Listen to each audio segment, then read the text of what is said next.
Okay.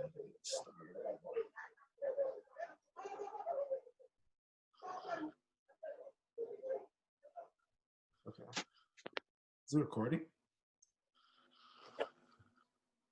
Did anybody hear like, oh, this meeting is being recorded? Yeah, it says it's being recorded. Yes. Okay, we're okay. All right. Bet. Okay. I made a list of things we're gonna go over today. But who was here last week? Toby, are you there? What's up, bro? Can you hear me? Yeah, what's up, man? Oh, yeah, I'm good. What's up? How are you? I'm good, bro. Are you in a UK in Lagos? Oh, no, man. UK. All right, safe. So, yeah. Okay. So, do you mind? Sorry. Yo, so do you mind just briefly, like, what do you remember from last week when we talked about smart money? Last week was basically an introduction to smart money. Yeah. We went over what smart money is. Is basically who controls the market, the bigger players, which are the big banks. So what we discussed was our strategy, which was basically following smart money and going in the direction they're going. That's facts. Big facts. Thanks, bro. I appreciate Okay, it. and Oh, go ahead. yeah, that's it. No, that's it. Don't worry. All right, word. Yeah. So that's mad. Basically what he said last week, we went over like what smart money is. So, a lot of people enter the market thinking that, a lot of the strategies that they're using make a lot of sense. Like when you see a certain shape or, using this sort of indicator, using that indicator, using all these different tools and strategies, thinking like, oh, okay, like once this magical shape comes on the chart, that price is just going to move that way. But that's not, we talked about how that's not how the market really moves. The market is not moved by, shapes. It's not moved by indicators. It's not even moved by, news. It's really moved by supply and demand and people buying and selling. And if you have enough money in the market, then you can actually push price in any direction you want. So if you have billions of dollars, take the example of George Soros, who shorted the pound. He moved the price of pound significantly. Almost shut down. He shut down the country for a whole 24 hours because of his $1 billion trade. And so think about big banks who have trillions of dollars in assets, moving about $5.3 trillion worth of money through the Forex market every single day. And so that's why the currency market is so volatile. But also at the same time, if you have enough money and you can move price in any way you want, and we know that you make money based off price movement, right? So for example, if I have an iPhone and it's worth $1 today and tomorrow the price has been inflated to $2, and I've made $1 profit because if I sell that iPhone, even though I bought it for $1 and I sell it for $2, I've made $1, 100% profit. So same thing in the currency market. Banks can move price up or down if they have enough money to do so, and so they can artificially make price move up, and so they can profit off of it. And so that's basic fundamentals of what we were talking about last week. This week I kind of want to go over, I don't know if we're gonna have enough time to go over both institutional candles and imbalances. I know people like Amit was asking me this week to go over imbalances in this today's session. But maybe I might go over the allotted time. Whoever needs to leave after an hour or so, you can go. But I might be going over both. I also want to go over the trades that we took this week. Why they were awesome. 170 pips, bro. Like, I'm so excited. 170 pips is big. And basically just talk about like why they made sense and how we were able to catch onto them at the right times. And so with that being said, first thing I'm gonna go is, are there any questions? Like, especially with the things that some people that weren't here last week, some of the things I just mentioned, do you have any questions about that? Please don't be shy.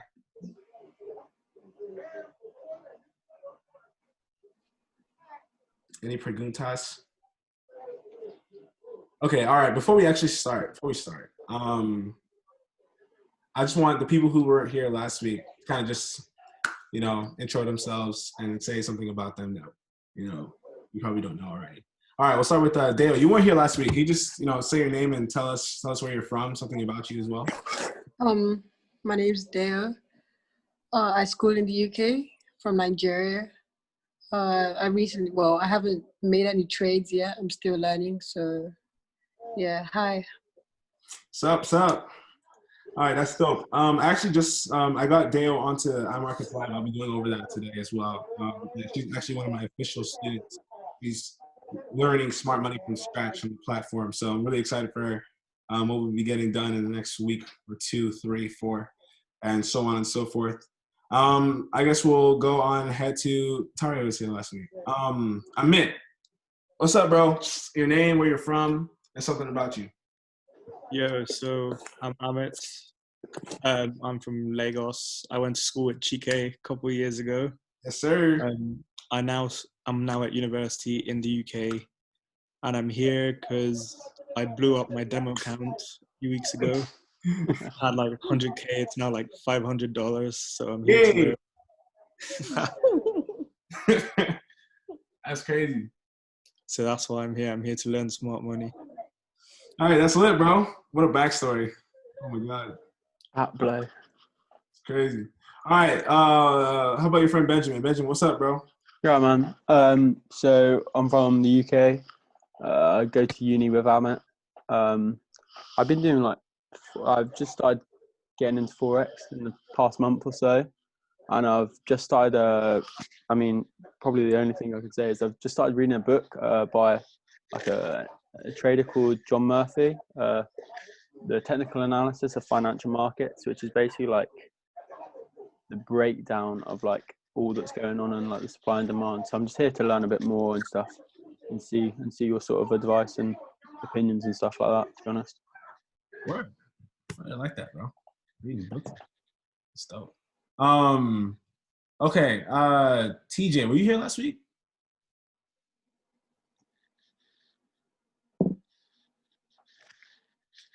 Yo, TJ, are you there? Yeah, I was. Okay, you were here last week. Okay, all right. Yema, am I pronouncing that right?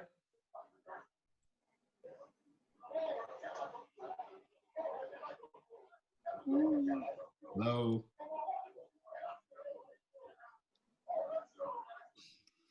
Okay. All right. Well, no response.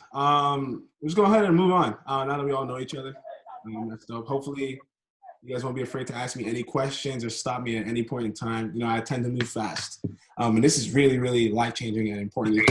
So please, if you have any questions, let me know. So first things first, what I was talking about before, I'm going to lay down the premise of what I'm going to be going over. The premise is prices move by supply and demand. If you have enough money, you can move price in any direction. Hopefully that makes sense to you.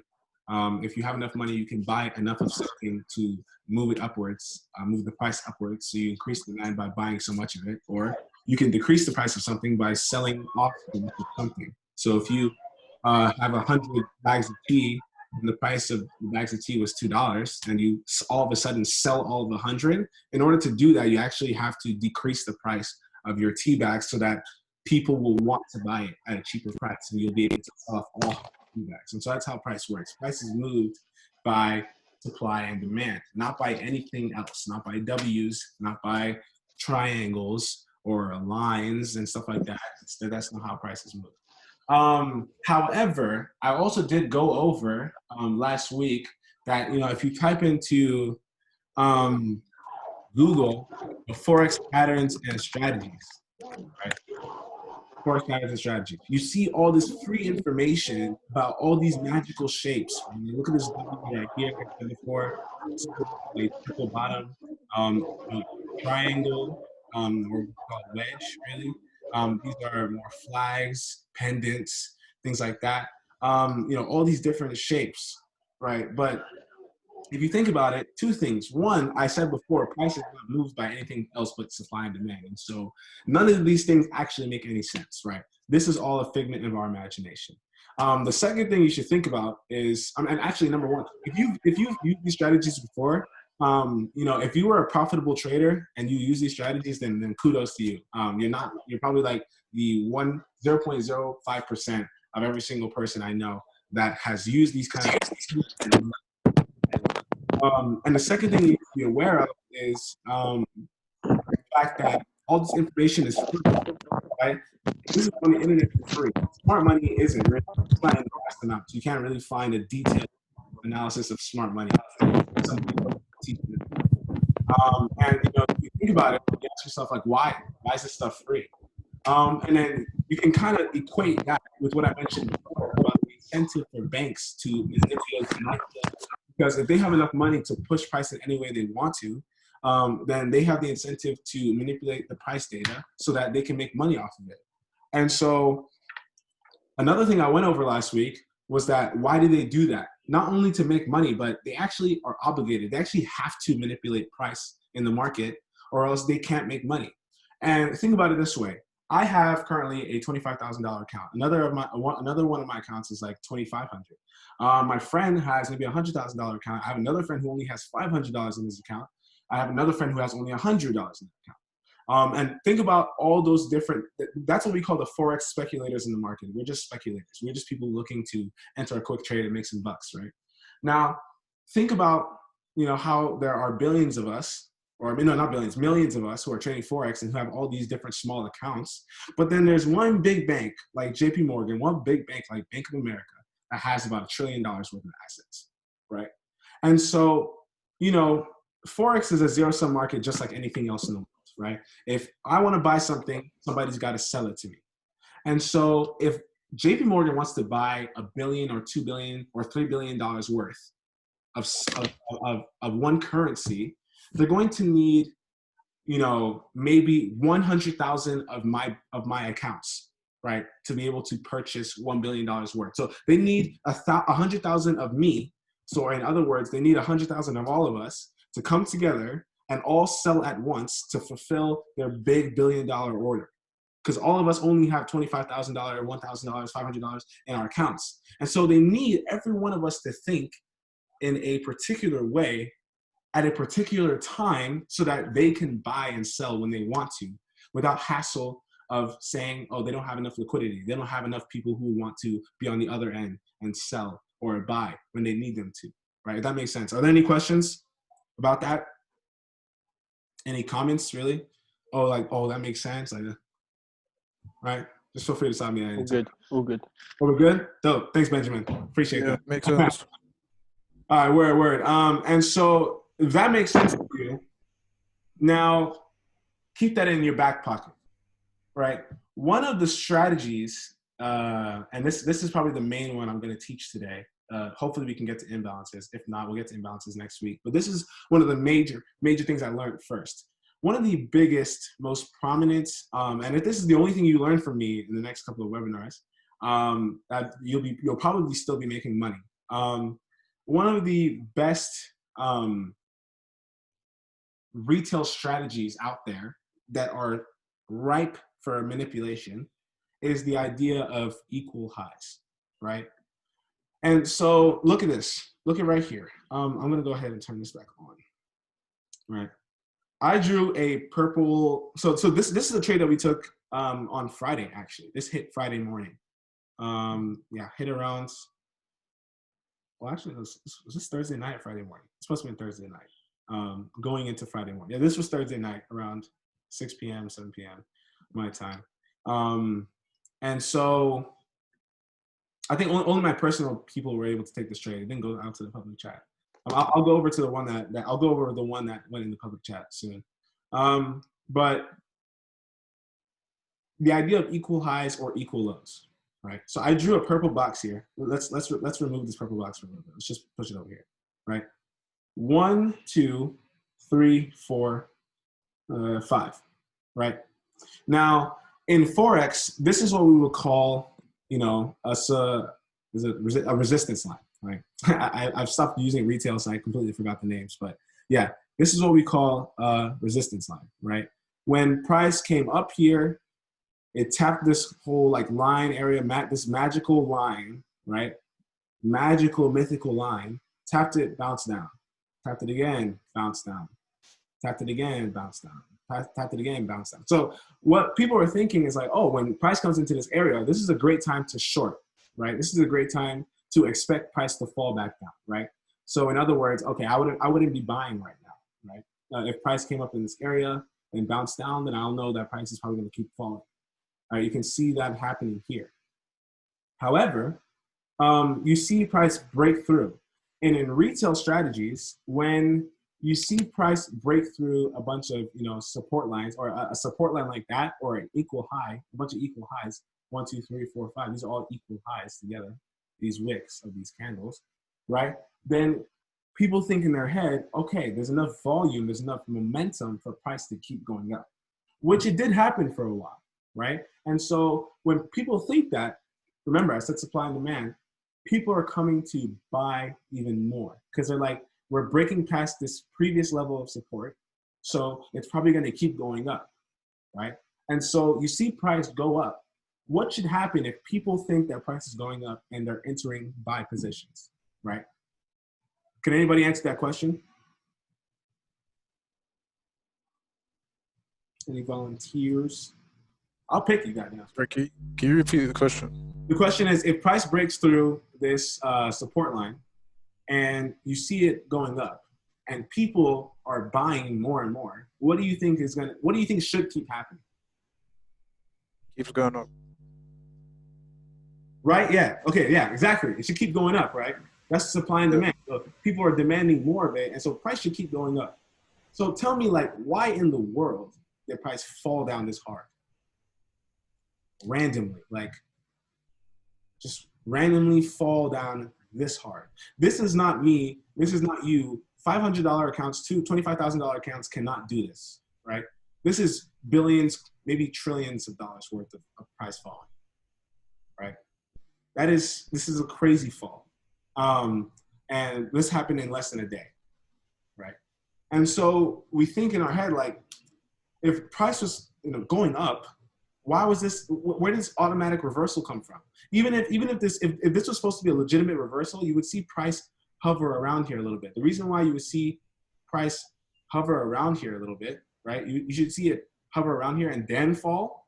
The reason why that happens is because price now becomes very high, and so people are worried, like, oh, okay, maybe I should pull out now. I've already made enough money. I'm going to pull out now, and so all that selling off should make the price fall. But for a while, it should consolidate around that area because people aren't sure what to do. People are irrational, so they're thinking, should I keep holding? Should I let it go up some more, or should I just let it fall, or should I sell it off? Da, da, da. But that didn't happen. It didn't just consolidate. It fell hard.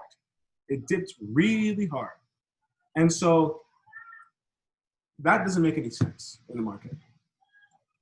And it's so obvious that a bank came in and played that play right there, right? This is billions of dollars worth of selling off, right? A bank made this happen. And so the reason why this happened is because what's resting above here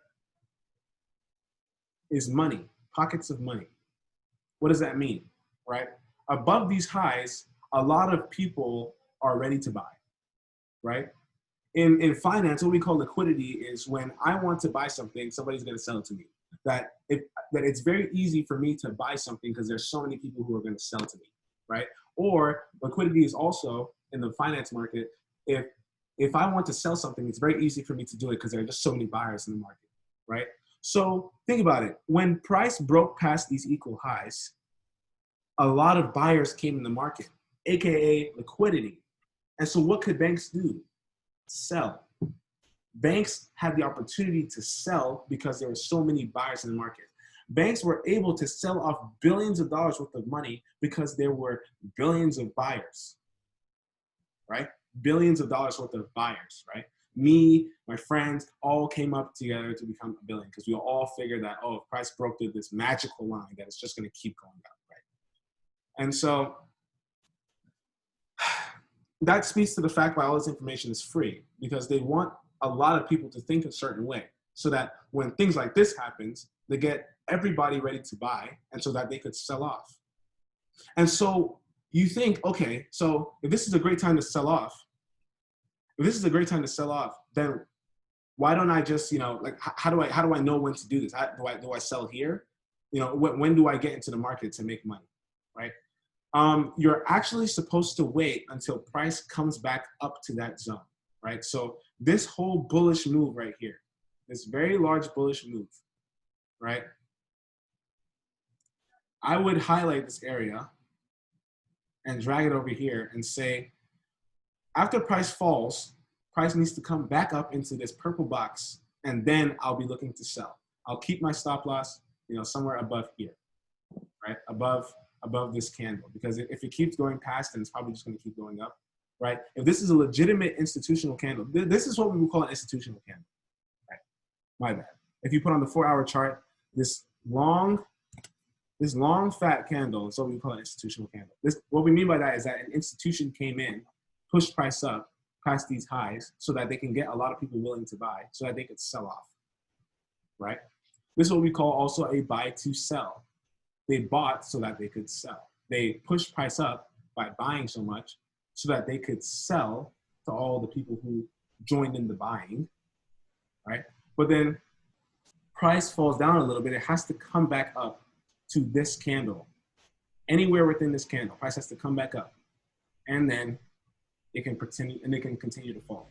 The reasoning as to Can I ask you a question?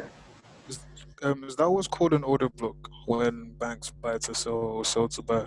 Yeah, a lot of people have very different names for it. I've never really researched like the specific term of an order block, but when I've seen people use that, okay. Yeah, I believe it's what an order block is. And anybody else who knows smart money can also correct it. But yeah, so you see price pushing past this equal highs right here. Price comes back up to what we call mitigate and then fall down, or some people call it a retest. The reason why price has to come back up, and the reason why, so first of all, this is the best time to enter. The second time, you don't enter over here because you don't know how far this candle is going to rise, right? But you do know that price has to come back into this candle somewhere, right? That's what we do know. We do know that's going to be a retest of this candle, but we don't know how long this candle is going to be. Sometimes it could be really small. Sometimes it could be really long. So you don't want to just start selling off as soon as you see this, right? You want to wait until price comes back up. And so the reason why price has to come back is because, remember what I said, they had to buy to sell. But when they started selling off, what happened to those buy orders over here? They're the ones who pushed price up, and then they started selling so that price could fall. But what happened to the buy orders? So there are two separate orders. They bought, and those orders are still active. And then they also put in some more orders to sell. And so what happens is that, after making a little bit of money off the sell, they have to come back and break even at those buys, right? They come back and they bring price up to where those buys are, break even, and then they can finally keep the sell orders. Right? Now that information, it's very confusing. Just hit me up privately, or you can ask questions now. But at the end of the day, it's not really important. At the end of the day, you just know that when you see a candle like this pushing up against these equal highs, or it could be equal lows. I'll show you an example of equal lows, right? And price comes back up here and falls. This is just the pattern you're looking for, right? You're looking for liquidity that is being captured, right? Which in this candle, a fall and a rise back up within this candle. So you can even draw, to help you, you can even draw, maybe a purple box and say, oh, whenever price comes into this box, this is when I'm going to start selling again.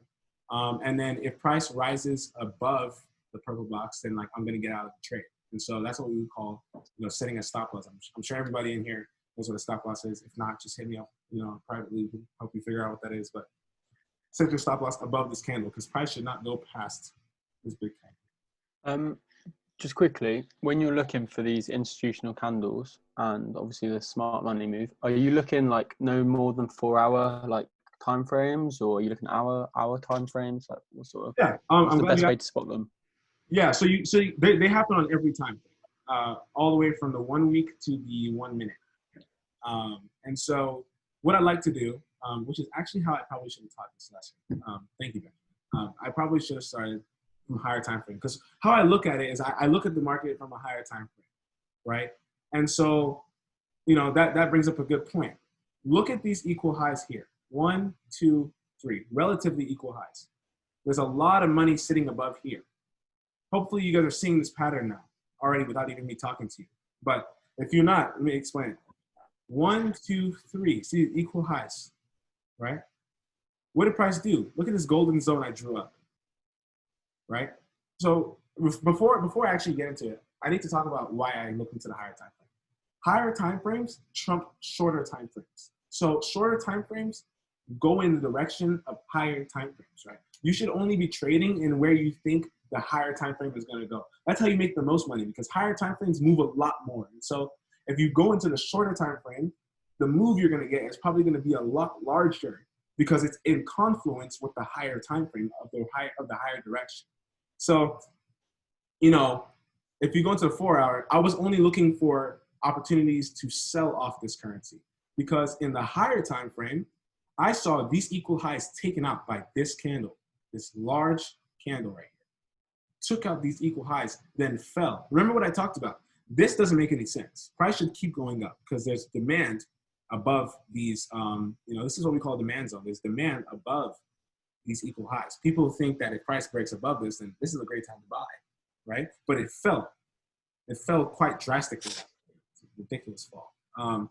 And so you see that price came all the way and came back and mitigated at this candle.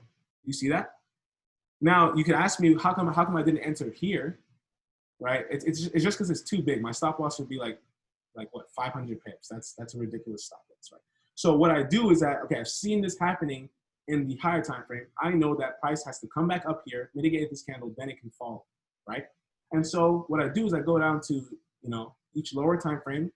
I see if I see anything smart money. Daily time frame doesn't look like anything. I don't see any more smart money moves happening for the sell, and I know the 1 week or I know the weekly is ready for me to start selling. This is an area of selling, right? And so I look in the daily. I don't really see anything, but I started looking at this zone. I was like, okay, this looks pretty interesting, and it's also around this area of this golden area where the weekly candle pushed up. So I know that price had to come back relatively into this zone, right? Into this zone right here. It came into here. And so I went down, I started looking. Oh, I went to the 4-hour, right? I didn't even have to go down to the 1 hour anymore because the setup I was looking for was already here. And so, I'll probably show you this trend line too, like why I drew that. But you see that there's equal highs formed here. Price broke through it. And so I looked at that. I'm like, okay, so the weekly is going to fall. And look at this as well. I saw that happen in the 4-hour as well. So 2 different smart money plays in 2 different time frames going together is an ultimate fire trade. And so you see price coming back, doing the same thing that it just did in the weekly on a shorter time frame. And this is a smaller stop loss. It's around like maybe 45, 50 pip stop loss. Okay, I was like, okay, this is a better opportunity for me to actually get in the market. And so saw that happening, came back, retested this candle, and it fell down. Right? Are there any questions about that? Oh, we got less than a minute on the Zoom. When it ends, I'm going to send another Zoom. So just be looking inside the Telegram chat. And so another thing I want to show you is that, I drew this trend line. This is something that can also help you in your trading. Just the idea of confluence. You want as many parts of your strategy to kind of confirm the same kind of bias, right? And so you see that, a trend line is when, you draw price like in a diagonal fashion, and you see that price is bouncing off this trend line, a couple of times. So it bounced off it here twice, actually, with these wicks, and 1, 2, 4 taps on this line. And so my assumption is that price will come back down here, jump up. So it came back down and touched this line, jumped up, right? But if it broke through the line, then I know, oh, okay, it's probably going to start falling. And so what we look for when we don't sell here, we wait for price to fall, come back up and retest this line, then fall, right? So price breaks through the trend line, retests the trend line itself. You kind of see it retesting it around here, then falls, right? So that lined up perfectly with this institutional candle as well. So it's a great trade overall. Are there any questions about trend lines, about that trend line? Like why that happened, or anybody confused at all?